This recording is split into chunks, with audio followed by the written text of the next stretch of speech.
রাজ্য জুড়ে পেট্রোল ডিজেলের হাহাকার, দীর্ঘ লাইন, ঘন্টার পর ঘন্টা অপেক্ষার আর সাধারণ মানুষের ক্ষোভ।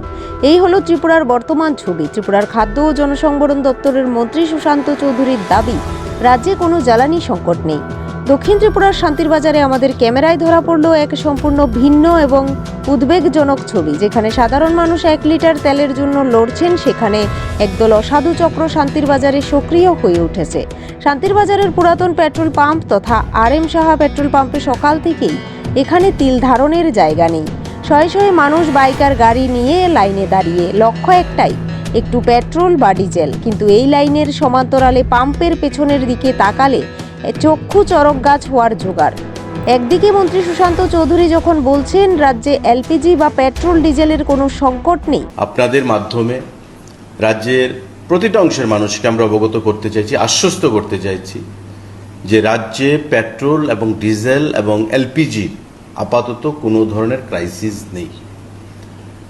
এটা পেট্রোল পাম্প ডিলারদের সঙ্গে কথা বলে, ইন্ডিয়ান অয়েলের যে প্রতিনিধি তাদের সাথে কথা বলে এই মিটিংয়ে আমরা এই সিদ্ধান্তে উপনীত হয়েছি এবং দীর্ঘক্ষণ আমাদের মিটিং চলেছে। তাতে আশ্বস্ত আমাদেরকে করা হয়েছে তাদের তরফ থেকে, রাজ্যে যা স্টক রয়েছে পেট্রোল, ডিজেল, LPG, তা আগামী 1 মাস ব্যাপী কোনো ধরনের ক্রাইসিস রাজ্যে সংগঠিত হওয়ার কোনো পরিস্থিতি তৈরি হয়নি বা সেটা নেই। তখন শান্তির বাজারের এই দীর্ঘ লাইন সেই দাবিকে কার্যত বিদ্রূপ করছে। সাধারণ মানুষ যখন গাড়ি বা বাইকে তেল নিতে হিমশিম খাচ্ছেন, তখন দেখা যাচ্ছে একদল অসাধু তেল ব্যবসায়ী ড্রাম ভরে তেল সংগ্রহ করছে। প্রকাশ্যে এভাবে ড্রাম ভর্তি তেল নেওয়ার ঘটনায় প্রশ্ন উঠছে, তবে কি কিছু অসাধু ব্যবসায়ী কৃত্রিম সংকট তৈরি করে তেলের স্টক করতে ব্যস্ত? সাধারণ মানুষকে বঞ্চিত করে কাদের পকেটে যাচ্ছে এই জ্বালানি? পাম্পে দাঁড়িয়ে থাকা এক ক্ষুব্ধ চালক জানান, আমরা ঘন্টার পর ঘন্টা লাইনে দাঁড়িয়ে তেল পাচ্ছি না, আর সেখানে ড্রামে করে লিটার লিটার তেল পাচার হয়ে যাচ্ছে। প্রশাসন কি তবে ঘুমিয়ে আছে? একদিকে সরকারি আশ্বাসের ফুলঝুরি, অন্যদিকে বাস্তব জমিতে কালোবাজারির রমরমা।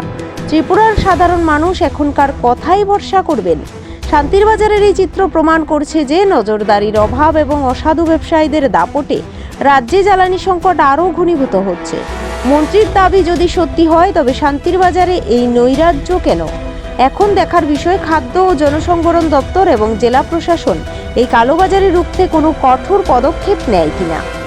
Bureau report, net news. রোগীদের সুবিধার্থে এবার সুবর্ণ সুযোগ নিয়ে এলো দক্ষিণ ত্রিপুরা শান্তির বাজার স্থিত রত্না মেডিকেল হল। এখন থেকে নিয়মিত বিশেষজ্ঞ চিকিৎসকদের মাধ্যমে রোগী দেখা হবে রত্না মেডিকেল হলে। প্রতি মাসের 2য় সপ্তাহে আগরতলার সুনামধন্য নিউরোলজিস্ট বিশেষজ্ঞ ডাক্তার আবিরলাল নাথ রোগী দেখবেন। এছাড়াও আগরতলার জিবি হাসপাতালের সুনামধন্য মেডিসিন বিশেষজ্ঞ ডাক্তার অমিতাভ দেব প্রতি রবিবার রোগী দেখবেন এবং হায়দ্রাবাদের বিশিষ্ট গ্যাস্ট্রোলজিস্ট ডাক্তার বরুণ আড্ডাগোল্লা প্রতি মাসের 2য় সপ্তাহে রোগী দেখবেন।